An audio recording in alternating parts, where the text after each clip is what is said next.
Welcome to the Ancient Alternative View. If you like the video, please like and subscribe. Thank you. Good day to all watching the Ancient Alternative View, the place where everyone's opinion matters. Remember, the truth has been hidden and covered for many years, so all theories to our ancient past are on the table. I look forward to hearing your views. Please like, comment and subscribe below. Thank you. Hello ladies and gentlemen. On the 29th of September, the Ancient Alternative View went to the Peak District, south of Stanton. It's a Bronze Age stone circle and cairn site called the Doltor and the Nine Sisters. Just a small overview for yourself. The Doltor is a wonderful stone circle and cairn that is hidden beneath the dappled shade of a small wood. A short distance from the natural rock outcrop and the Andal stone and the circles and cairns of Stanton Moor beyond. The tiny circle of 6 stones with a diameter of around 6 metres, surrounding a central level platform, is unusual for this area as it has no bank. Although the stones were once connected with a low dry stone wall, the circle itself was first excavated by Thomas Bateman in 1852, who found bucket urns and small cups. Heathcote re-excavated between 1931 and 1934 and discovered 5 cremations and more urns. There were further discoveries in the low cairn that built on the eastern side of the circle, incorporating one of the stone circles. It was found to consist of a central rectangular stone grave pit which contained female cremations along with a segmented faience bed, with 4 other cremations having been placed round the inner edge of the stone bank before it was eventually filled in to form the cairn. Sometime during 1993, somebody attempted to restore the circle and cairn, re-erecting some of the stones as well as bringing in others to replace missing ones. Another ancient site slightly changed. In 1994, an annoyed English Heritage and Peak National Park Authority restored Doltor to what is thought to be its original Bronze Age condition. On arrival at the site in the Peak District on the way to the Doltor, you get a sense that the Druids had such an excellent view of their surroundings, yet wanted to be secluded in their practices. Phenomenal people, and you could really feel a sense of that around the woodland. Now, the Doltor stone has been a bit of an enigma to me because I've tried to follow the Druids as my mum and my family are very spiritual, and we seem to not be able to really pin down exactly when the Druids made it here. They think sometime in the 2nd century BC maybe, or up to the 2nd century AD. Now that's quite a jump in when they actually made it here. Now, these stone circles are attributed to the Druids, and I think these ones maybe are, but it'd be lovely to know the actual date. So we went there hoping that we could find some sort of megalithic evidence, and on our way up to the Nine Sisters, I think we did find a little bit, to be quite honest with you. So anyway, on to the Doltor. There's been studies that reckon some of the ones that almost all of them are made with rocks that have magnetic particles in them ore and stuff, right? And they reckon that a lot of the ones with entrances sort of channel energy, magnetic energy, and sort of turn it around in a vortex, right? Right, yeah. And they reckon that might have been what gave people like out-of-body experiences and stuff. Right? Crazy stuff, I guess.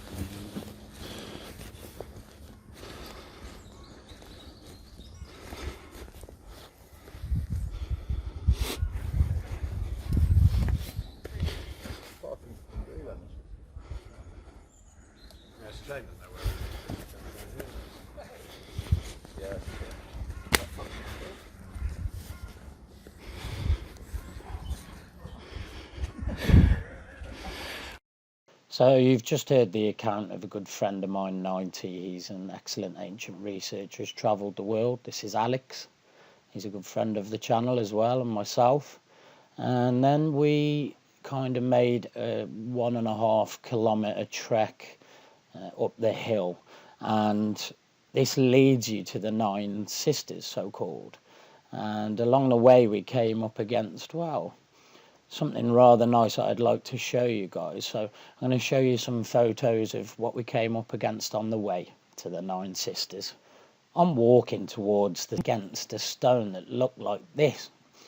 Absolutely enormous.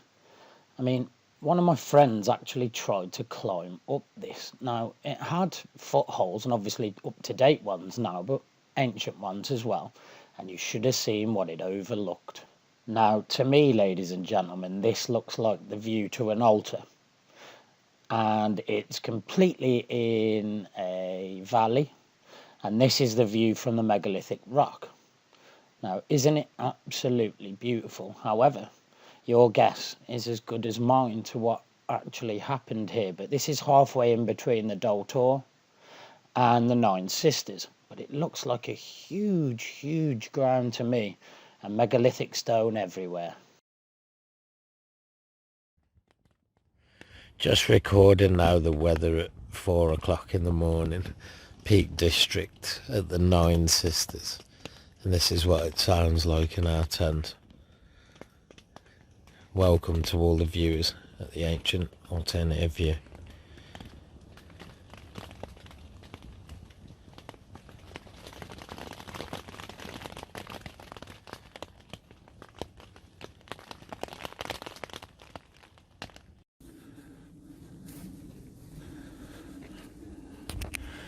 So, good morning, Ancient Alternative View. We're now taking a walk to the Nine Sisters, which is a Druid site in Derbyshire in the Peak District. As you can see, there's a few people that come and camp out on the pagan sites here.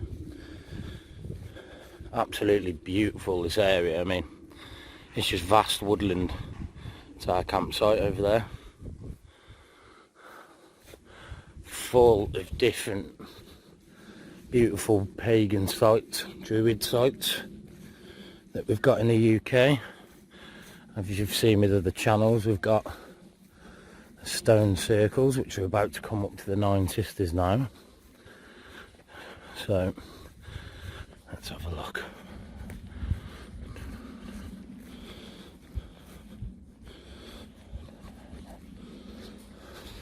Morning, you're right. Oh, very well, thank you. Lovely to see you. Oh, it was beautiful, beautiful. I've just got you on record. I run a channel called the Ancient Alternative View. Oh, magic. Absolutely brilliant. Pleasure to meet you. I lecture on different ancient sites all around the world. Or we try to, anyway. So yeah, this is one of the pagan stone circles.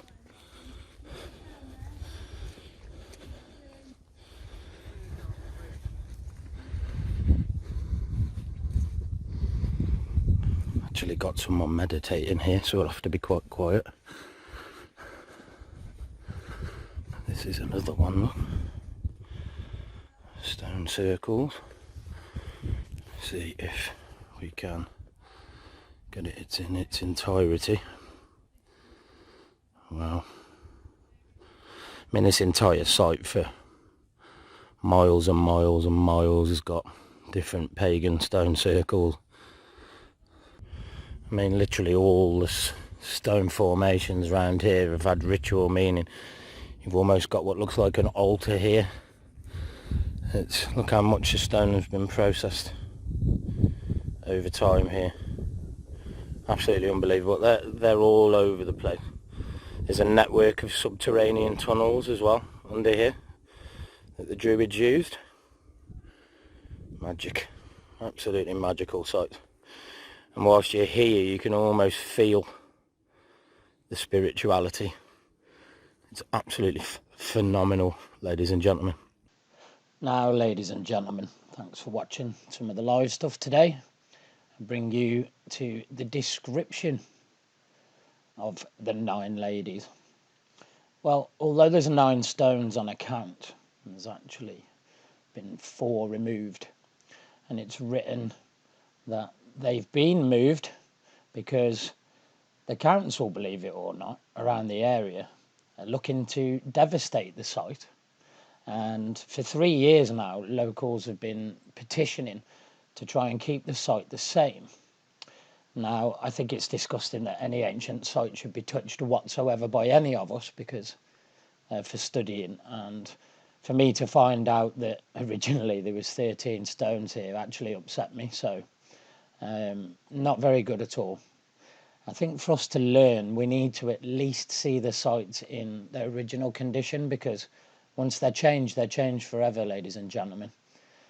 But thanks very much for watching the live edition, me on site at the Ancient Alternative View. It's my first on site for you guys. Although I've travelled the world, I haven't done live ancient recordings away. So this is the first one. You'll have to let me know in the comments how I got on. And thanks for watching. So lastly on today's show, a few thank yous, few congratulations, I guess. Congratulations to Andrew, Ancient History Criticisms, my research colleague. We look at bevel blocks, snubs on columns, lip blocks, probably everything you're looking at in front of you, but he does explain literally what we look at in his 1,000 subs, 1,000 of nubs. Excellent work, mate. Well done. Superb stuff. And also massive thank you to the Doctor and his recent series on Rome. He's found an excellent book from there. I think you should go and have a look.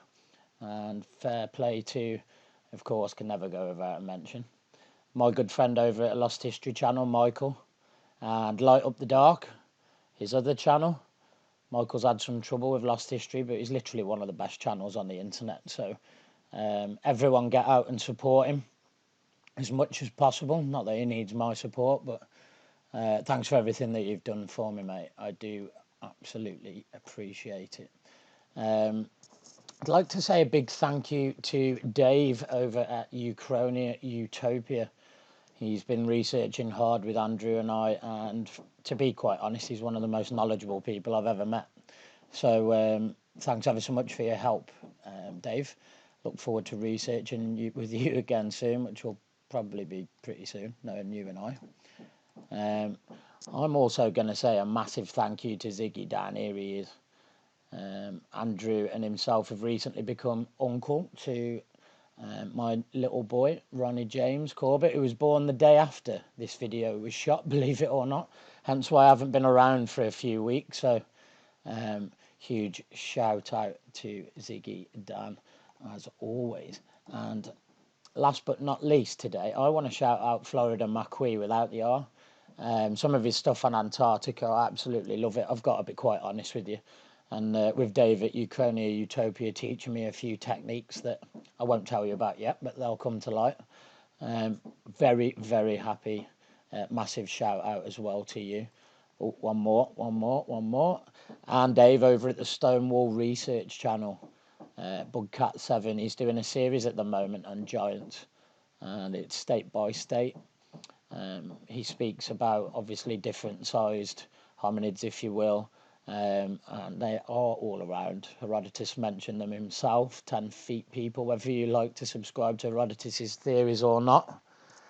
There is no smoke without fire, and Dave has certainly proven that over the last 10 or so episodes that he's done. So get yourself across to Dave and have a look. And once again, thanks very much indeed today. Remember, there's always an ancient alternative view. Thank you for watching.